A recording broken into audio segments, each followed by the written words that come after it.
after a cab driver refused to take him and his friends from Midtown to the Bronx.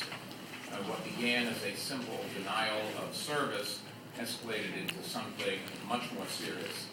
And now this young man is in an intensive care unit fighting for his life. This is a horrible incident and an intolerable incident. Make no mistake, we are a city of 5 boroughs. And it doesn't matter which borough you are coming from or which borough you're going to. If you want to hail a cab, New York City cab drivers are required by law to take you to any destination in the city, period. End of story.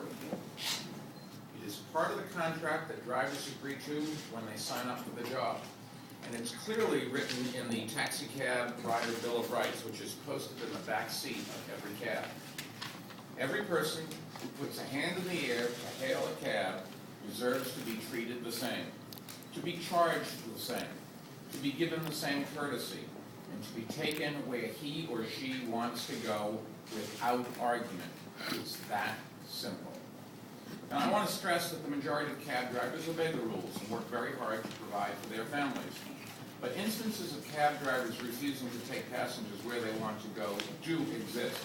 And it's something our administration has been fighting hard for a long time to stop.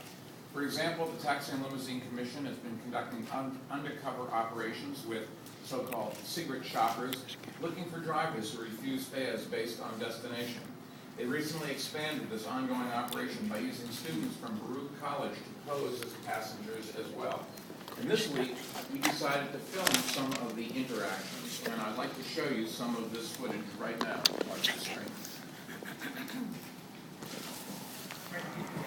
What was that? I don't have GPS, that's why. You don't have a GPS? Well, it's 3rd Avenue in Union Street, Brooklyn. I know Brooklyn Bridge, I showed up Brooklyn, is up in the city, everything. You don't have a map or, huh? I don't have a map. You don't have a map? Alright, hold on. Let's go. Yo! 5 feet of 60. 5 feet of 60. I'm going to Liberty and Lafayette in Queens. Liberty and Lafayette and Queens and Richmond Hill. You know your way? Liberty. I know you go over the Brooklyn Bridge and. Going to Brooklyn Bridge. You know, I know when you say Liberty, so I know the place where the Brooklyn. Liberty Avenue. Liberty Avenue. And Queens. Do you have a map that we can follow? Huh? No, take us somebody. No. Come on. Why? What's the problem? Yo.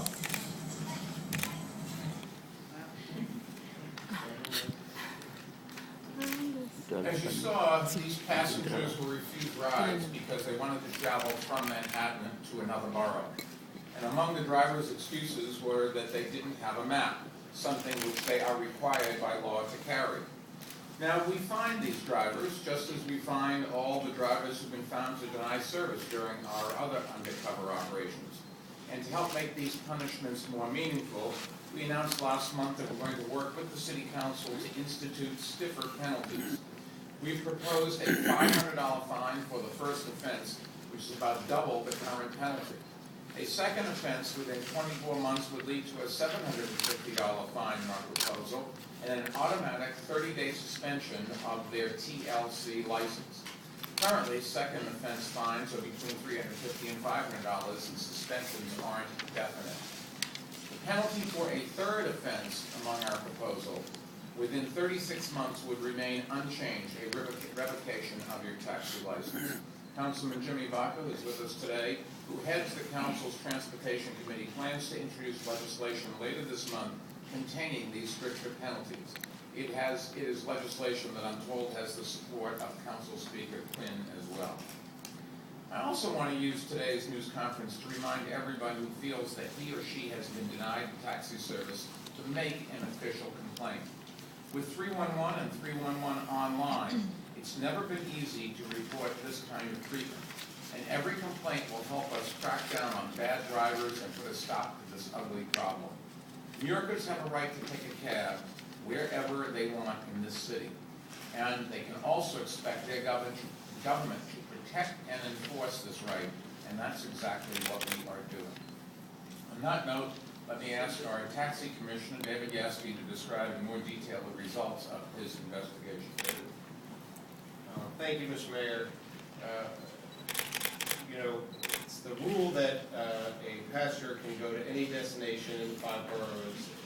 It's a cornerstone of our taxi service, and it's not just a rule, it's there for a reason.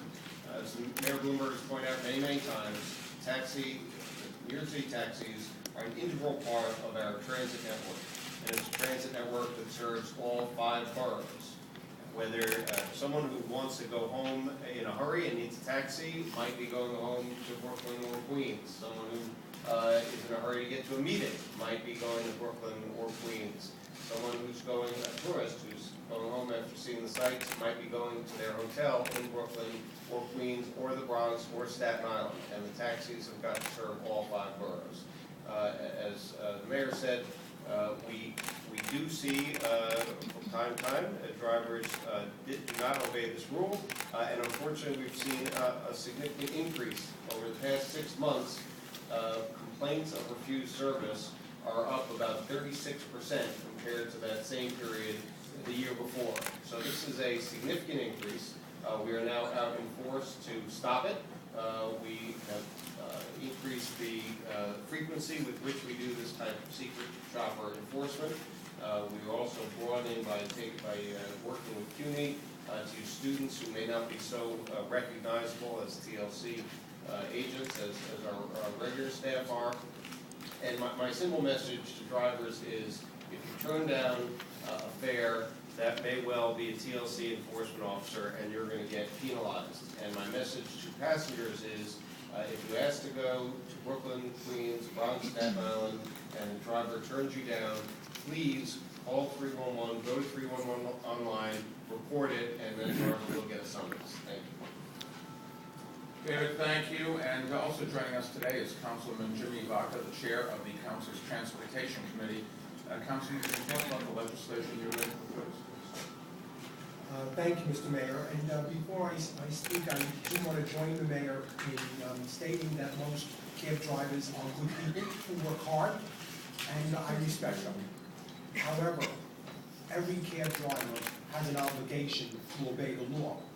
The law is in place to protect passengers, and no one can pick and choose what parts of the law they wish to obey and which parts of the law they choose not to obey.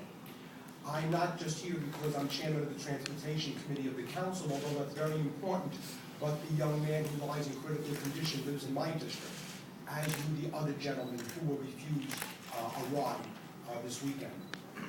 I have to tell you that there's a sense of outrage. Many people have come forth to me since this incident and said to me that this is too commonplace in this city. Too many people, when they see a yellow cab in the outer boroughs, assume that someone's coming home from an airport.